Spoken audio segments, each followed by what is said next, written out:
जय जय श्री राधे। आपका स्वागत है हमारे चैनल मंगल ज्ञान दर्पण में।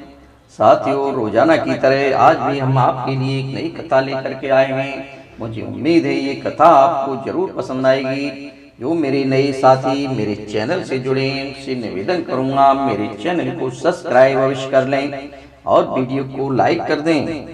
साथियों, एक गरीबदास नाम का ब्राह्मण था। उसकी पत्नी सुशीला थी और उसके बच्चे थे। गरीबदास ब्राह्मण बहुत ही आलसी व्यक्ति था। वो कोई भी काम पूर्ण नहीं करता था और वो चाहता था कि उसका काम कोई दूसरा व्यक्ति ही कर ले। और वह भगवान का बहुत बड़ा भक्त था। उसकी पत्नी भी भगवान की बहुत बड़ी भक्त थी। साथियों, ये सब देख करके उसकी पत्नी सुशीला बहुत दुखी हुई और भगवान भोलेनाथ से कहा कि भगवान, मैं बहुत परेशान हूँ, आप इनको बुद्धि दो। ये तो घर में पड़े ही रहते हैं, कोई काम ही नहीं करते हैं, मैं परेशान रहती हूँ।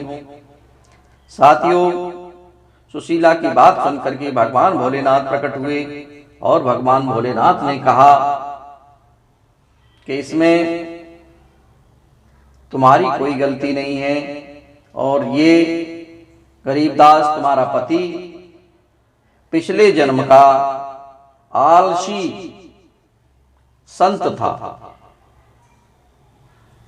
संत क्या, एक भिक्षुक था। वो केवल वही मंदिर के गेट के कोने में पड़ा रहता था और वहीं इसको प्रसाद मिल जाता था।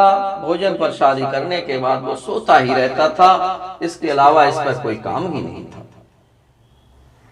साथियों, जब भगवान भोलेनाथ ने बताया कि शुरू से ही ये आलसी था पिछले जन्म में, लेकिन इसके कानों में भगवान की कथाएं जरूर गूंजती रहती थी, क्योंकि वहां भगवान के जो भक्त मंदिर में आते थे वो भगवान की पूजा पाठ में लगे रहते थे और ये पड़ा पड़ा सुनता रहता था केवल, और पड़ा पड़ा खाता रहता था। जो भी भक्त आते थे इसको खिला जाते थे। उसके बाद इसकी मृत्यु हो जाती है और ये इस जन्म में आकर के ये तुम्हारा पति बनता है। समय आने पर मैं इसको भी, इसके व्यवहार को बदल दूंगा, परेशान ना। सुशीला चली आती है, अपने घर के कार्य में लगी रहती है। कुछ समय बाद वैशाख का महीना आता है।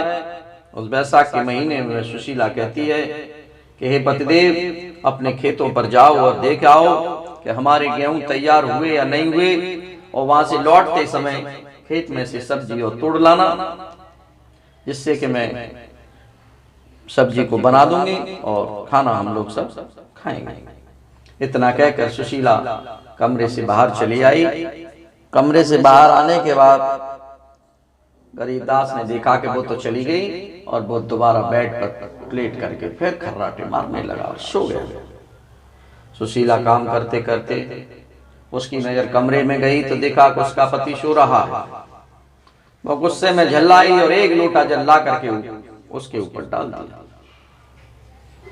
और गरीबदास भयंकर गुस्से में उठा और गुस्से में उठ करके सीधा घर से निकलकर भगवान भोलेनाथ के मंदिर में चला गया।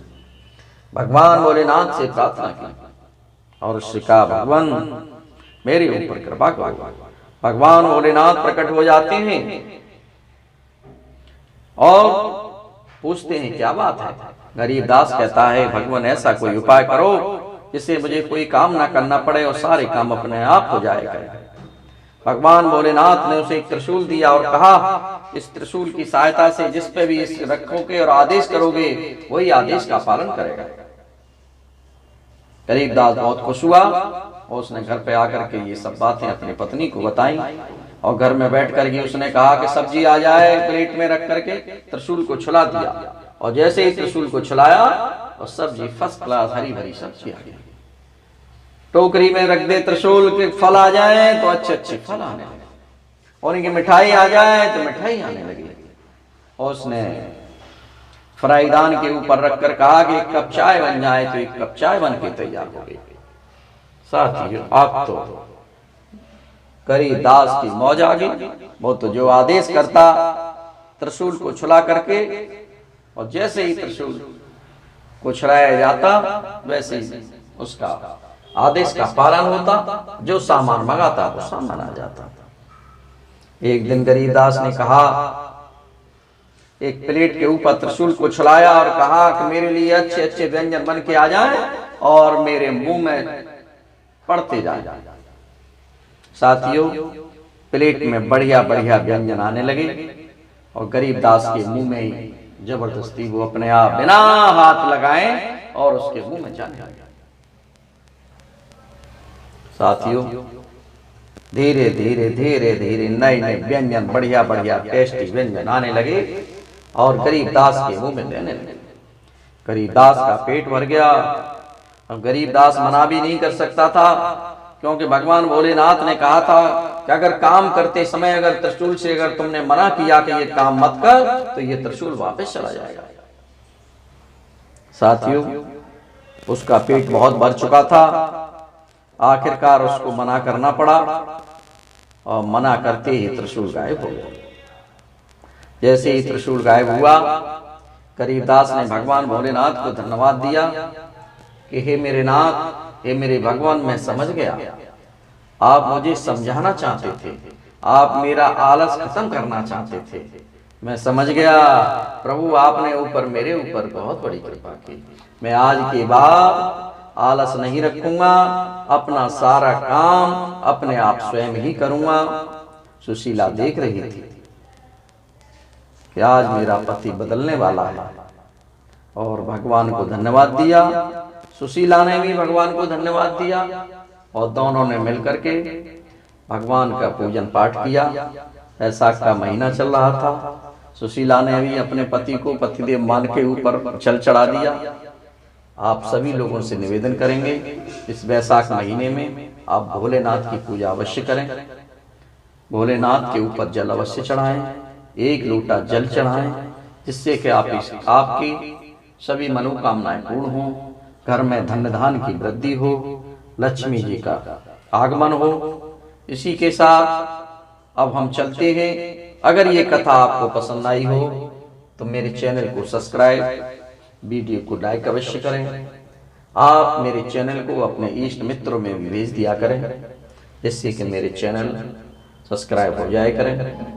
साथियों, इसी तरह हम आपके लिए नई नई कथा लेकर के आते रहेंगे। तब तक आप लोगों को बहुत बहुत धन्यवाद। बोलिए शंकर भगवान की जय, पार्वती मैया की जय। जय जय श्री राधे श्याम।